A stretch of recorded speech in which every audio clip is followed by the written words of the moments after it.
মাহেশের জগন্নাথ মন্দিরে চুরি, ৬০০ বছরেরও পুরনো বিগ্রহের গয়না সহ লক্ষাধিক টাকার সামগ্রী চুরি। বুধবার ভোর ৪টে, প্রতিদিনের মতো এদিনও ভোরের মঙ্গল আরতির আগে মন্দিরে যান সেখানকারী এক কর্মী। এরপরই পৌঁছন পুরোহিত পঞ্চানন চক্রবর্তী। কিন্তু তাঁদের দাবি, পিছনের দরজার তালা খুলতে গিয়ে দেখেন আগে থেকেই তা ভাঙা।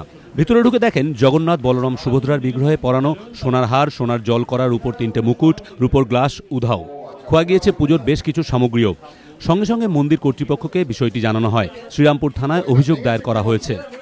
আমাদের প্রথম যে মন্দিরের কেয়ারটেকার দরজা খুলতে আসে, তাই এসে দেখে এই দরজার দক্ষিণ দিকের দরজাটা হচ্ছে ভেজানো, আর ওইখানে আমাদের সমস্ত কিছু তালা ভেঙে আমাদের এখানে সমস্ত কিছু নিয়ে যাওয়া হয়, সোনার ৩টে মুকুট সমস্ত কিছু।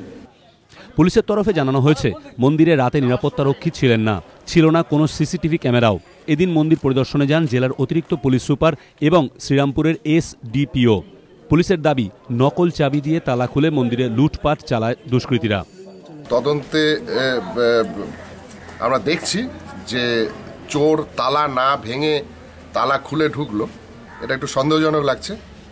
সব অ্যাঙ্গেল থেকে বিচার বিবেচনা করে দেখছি যে এটা চুরি না চুরির নাটক। পুলিশের এই দাবির পর প্রশ্ন উঠছে, তাহলে কি মন্দিরের সঙ্গে যুক্ত এমন কেউই ঘটনার সঙ্গে যুক্ত? এই সম্ভাবনা উড়িয়ে দিচ্ছে না তদন্তকারীরা। জিজ্ঞাসাবাদ করা হচ্ছে মন্দিরের পুরোহিত ও কেয়ারটেকারকেও। সৌরভ বন্দ্যোপাধ্যায় ও প্রকাশ সিংহ, এবিপি আনন্দ, হুগলি।